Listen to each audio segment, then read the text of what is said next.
आप Labrador puppy घर तो ले आए, लेकिन किस तरह उसे बड़ा करना है, किस तरह पालना है, इसके बारे में आज हम आपको बताएंगे। अब तक सारी वीडियोस में आपको लैब्राडोर के बारे में इतनी सारी इंफॉर्मेशन हमने दी है, लेकिन आज का वीडियो बहुत ज्यादा स्पेशल है क्योंकि किस तरह एक पपी को रेस करना चाहिए उसके बारे में हम आज बताएंगे आपको। सबसे पहला आपने एक काम करना है, कोई भी पपी लेके आए लैब्राडोर का, वो 3 महीने का लेके आए, उसे एटलीस्ट 3 मंथ्स के लिए अपनी मां के पास छोड़े, जिससे क्या होगा, उसे आधे से ज्यादा एटिकेट्स आ ही जाती है क्योंकि मां जो होती है उसके अंदर से सारी एंजाइटीज दूर कर देती है। सो कोई पपी आप लेके आए घर पे, वो 3 महीने का होना चाहिए या थोड़ा ज्यादा, और ये चेक करें कि ब्रीडर जो है उसको मां के साथ ही रख रहा है। अब आते हैं दूसरे इंपॉर्टेंट पॉइंट पे, दैट इज वैक्सीनेशन। अगर 3 महीने का सपोज आप पपी लेके आ रहे हैं, 45 डेज में पपी वैक्सीनेशन स्टार्ट हो जाती है। तो ब्रीडर अगर अच्छा है या let's say pet shop owner अच्छा है जिसके पास मामा डॉग है और साथ में पपी है, तो उनकी वैक्सीनेशन होना बहुत ज्यादा जरूरी है। और अगर उन्हें नहीं कराई, जैसे ही आप घर लेके आए तुरंत ही उनकी वैक्सीनेशन करवाइए। वैक्सीनेशन को इलैबोरेट करते हुए एक स्पेशल वीडियो आपके लिए जल्दी आएगा। अब आते हैं तीसरे मेन पॉइंट पे। लोग पूछते हैं कि लैब्राडोर पपी को क्या खिलाना चाहिए। लैब्राडोर पपी वैसे ही बहुत ज्यादा पेटू होता है, उसको खिलाने के लिए हर चीज मेजरमेंट में देनी चाहिए आपको, क्योंकि वो खाने से पहले सोचते नहीं कितना खाना है और कब रुकना है। अगर आप एक बोरी केबल का भी अपने लैब्राडोर पपी के आगे रख दें, वो पूरा खा जाएगा, लेकिन आपको हर खाने को मेजरमेंट के साथ देना होगा। उसे दिन में 4 बार मील दीजिए और मेक श्योर करिए कि पूरे दिन में उसको ज्यादा नहीं 900 ग्राम जितना मील उसको प्रोवाइड करिए। ये ध्यान रखिएगा कि मैं 900 ग्राम केवल की बात नहीं कर रहा, जो आपका होम कुक्ड मील है उसके अंदर आप प्रोटीन, फैट और हर चीज का एक बैलेंस बना के दीजिए। इसके ऊपर हमारी एक वीडियो है, डिस्क्रिप्शन के लिंक में आपको मिल जाएगा।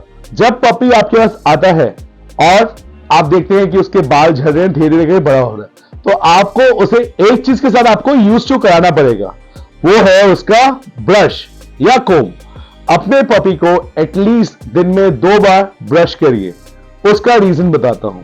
जब पपी छोटा होता है तो उसकी मां भी उसे चाट के साफ करती है, जिससे एक तो पपी साफ रहता है, दूसरा उससे एक बहुत प्यारा मदरली टच भी मिलता है।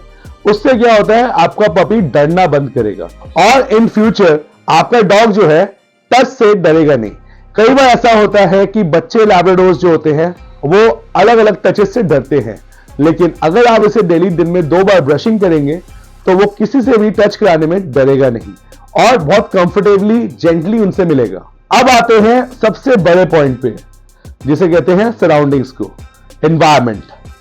हमारे डॉक्टर्स कई बार हमें कहते हैं कि पपी को 6 महीने तक बाहर नहीं लेके जाना, जो कि वो सही भी है कि उनको अलग अलग बीमारियां लग जाती है, जैसे पार्वो हो गया, डिस्टेंपर हो गया, अलग अलग बीमारियां उनको लग जाती है, लेकिन उसके प्रोटेक्शन के लिए वैक्सीनेशंस भी है।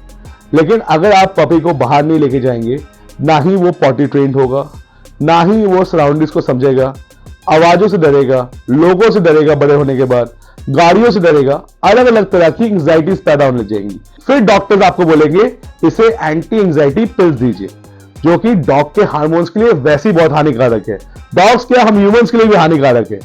इसके लिए आपको उसे धीरे धीरे करके यूज टू कराना पड़ेगा कि पार्क में लेके जाए, रोड पे लेके जाए, फुटपाथ पे वॉक कराए, क्लीन जगह वॉक कराए, जहां पे आपका पपी सेफ फील कर सके आपके साथ, और इन सारी चीजों से यूज टू हो पाए और बड़े होने के बाद डरे ना। अब आते हैं हमारे छठे पॉइंट की तरफ, जो है बात।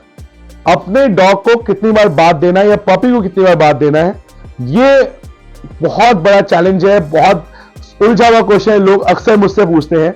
लेकिन पपीहुड में जितना पपी गंदा होता है उसको एक बात दीजिए, ड्राई बात नहीं देना। ड्राई बात से पपी के बाल जो होते हैं और खराब होते हैं।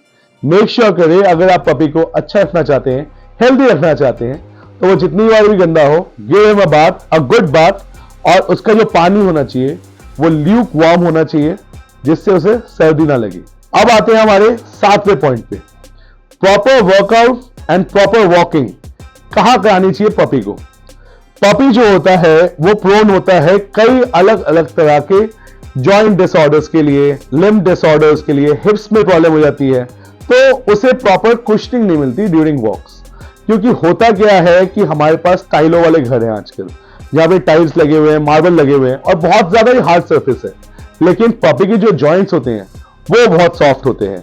उनमें डिसऑर्डर्स ना पैदा हो तो मेक श्योर करें उसे कच्ची जमीन पे लेके जाएं, मतलब कच्ची मिट्टी में। Take him to the park, वहां जाके बॉल के साथ खेले, वहां पे उसकी रनिंग कराएं, वहां पे उसे वर्कआउट कराइए ताकि उसके जॉइंट्स जो है डेवलप कर पाए, प्रॉपर सक्शन और एक कंफर्ट लेवल उनके अंदर पैदा होते रहे। जब भी आप नया पपी लेके आ रहे हैं अपना, इन 7 चीजों का ध्यान रखिए।